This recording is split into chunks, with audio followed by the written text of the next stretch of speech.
আমরা এখন পর্যন্ত ২৬টা দলের কাছ থেকে মতামত পেয়েছি। ৪টি দলের কাছ থেকে আমরা এখনও মতামত পাইনি। তবে আমরা আশা করছি যে হয়তো আজ বা আগামীকালের মধ্যেই তারা দেবেন। কারণ আমরা তো বুঝতে পারি যে সাংগঠনিক বিভিন্ন রকম ব্যস্ততার কারণে অনেক সময় ২-১টা দিন অতিরিক্ত লাগে। তবে প্রথমেই যেটা আমি ধন্যবাদ জানাবো রাজনৈতিক দলগুলোকে, যে তারা যথাযথ সময়েই আসলে তাদের মতামতগুলো দিয়েছেন এবং আমরা এখন সেই মতামতগুলো পড়ছি এবং বিশ্লেষণ করে দেখছি যে কোথায় কোথায় মতপার্থক্য আছে। সেই মতপার্থক্যগুলো যদি থাকে বা ধরুন কোথাও কোথাও হয়তো শব্দগত মতপার্থক্য আছে, দু এক জায়গায় মৌলিক কিছু কিছু বিষয় উত্থাপন করেছেন। আমি প্রাথমিকভাবে যেগুলো দেখেছি তাতে কোনো কোনো দলের পক্ষ থেকে তারা তাদের দলীয় অবস্থান বলেছেন, যেগুলি তারা আগের দফায়ও উত্থাপন করেছিলেন এবং ক্ষেত্র বিশেষগুলিতে মতৈক্য প্রতিষ্ঠিত হয়নি বলেই আমরা দ্বিতীয় পর্যায়েও রাখিনি, সেরকম বিষয়ও আছে।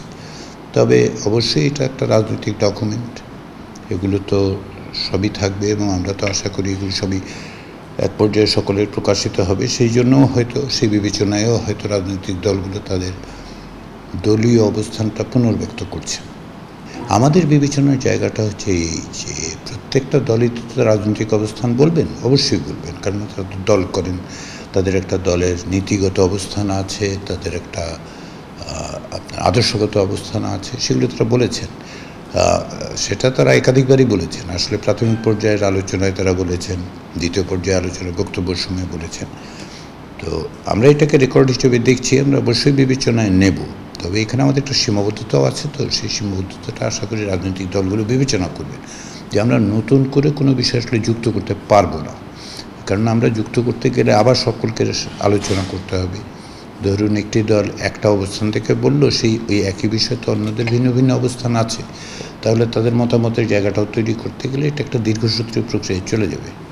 আমরা সেটা করতে চাই না। আমরা ইতিমধ্যেই ধরুন ২ দফায় ২ মাস করে ৪ মাস সময় ব্যয় করেছি, তাই তো। ধরুন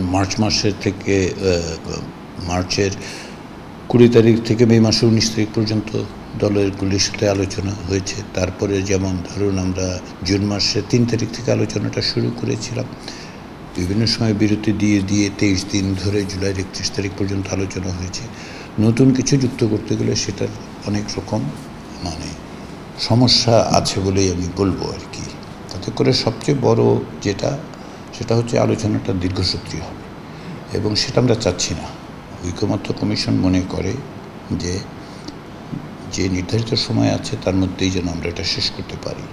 আমি আগেও যেটা বলেছিলাম যে আমরা ৩১শে জুলাইয়ের মধ্যে আলোচনাটা শেষ করতে চাই, একটা খসড়া জায়গায় যেতে চাই, সেই জায়গায় আমরা উপস্থিত হতে পেরেছি। এখন হচ্ছে যে ওই খসড়াটা নিয়ে পারস্পরিক আলাপ আলোচনার মধ্য দিয়ে আরেকটা উপাদান যেটা আছে সেটা হচ্ছে যে এগুলির আইনগত ভিত্তি দেওয়া সম্ভব কিনা, এগুলি ধরুন বাধ্যবাধকতা তৈরি করা সম্ভব কিনা, সেই বিবেচনা তো কমিশনের পক্ষ থেকে সিদ্ধান্ত নেবে না। কারণ কমিশন কোনো অবস্থাতেই কখনোই আমরা আমাদের কাজের পুরো প্রক্রিয়াতে কোনো কিছু চাপিয়ে দিইনি। আমরা বিভিন্ন বিষয়ে যে কারণে যেটা দাঁড়িয়েছে সেটা হচ্ছে আমরা সংশোধন করার চেষ্টা করেছি, সংযোজন করার চেষ্টা করেছি, ভিন্ন ভিন্নভাবে ফ্লোরের যে মতামত সেটাকে কাছে নিয়ে আমরা ভিন্ন ভিন্ন প্রস্তাব দিয়েছি, কিন্তু আমরা কিছু চাপিয়ে দিইনি। ঐকমত্য কমিশন সেটা করবে না, কারণ ঐকমত্য কমিশনের সে অধিকার নেই। আমি তাই মনে করি ঐকমত্য কমিশনের দায়িত্ব হচ্ছে সকলকে যতদূর সম্ভব কাছাকাছি নিয়ে আসা। ফলে এখন নতুন করে আমাদের পক্ষে যদি নতুন মতের যেমন বিষয় আছে, তো যেটা বলছিলাম সেটা হচ্ছে যে এই বাস্তবায়নের প্রক্রিয়া, বাধ্যবাধকতা তৈরি করা, এগুলো নিয়ে আমরা আসলে একটা বিশেষজ্ঞ প্যানেল তৈরি করেছি। আপনারা জানেন বিশেষজ্ঞ প্যানেল একবার আনুষ্ঠানিকভাবে সকলে মিলে বসা হয়েছে, কিন্তু আলোচনাগুলো অব্যাহত থেকেছে তাদের মধ্যে। আমরা আবার বসার পরে তাদের কাছ থেকে মতামত নেব। আপনারাও জানেন যে আমি ইতিমধ্যে অ্যাটর্নি জেনারেলের সাথে কথা বলেছি, আমি একাধিকবার অ্যাটর্নি জেনারেলের সাথে কথা বলেছি যে আসলে রাষ্ট্রের অবস্থানটা কী, সরকারের দিক থেকে কী অবস্থান, সেগুলো বোঝার জন্য আমরা ল অ্যাডভাইজারের সাথে কথা বলেছি। তো এই আলোচনাগুলো অব্যাহত আছে। বিশেষজ্ঞদের এদের মতামতগুলো পেতে হবে, সেগুলো আমরা পাবো। পাশাপাশি রাজনৈতিক দলগুলোর যেই মতামত এখন তারা দিয়েছেন সেগুলোকে বিবেচনা করি আমরা আবার রাজনৈতিক দলগুলোর সাথে বসবো এবং আশা করছি সংক্ষিপ্ত আকারে বসবো।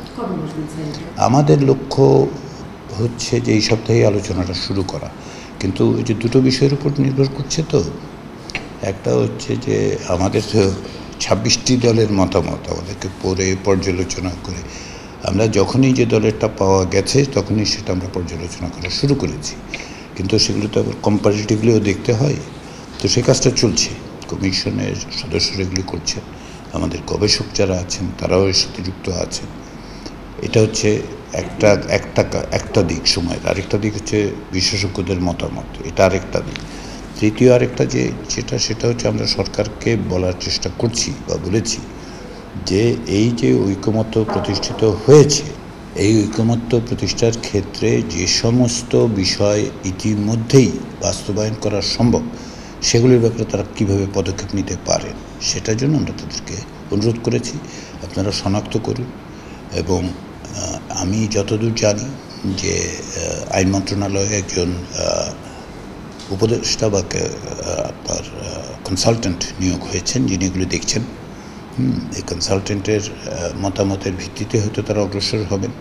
তো আমরা ফলে অনেকগুলো জিনিস একসঙ্গে আমরা করছি আর কি।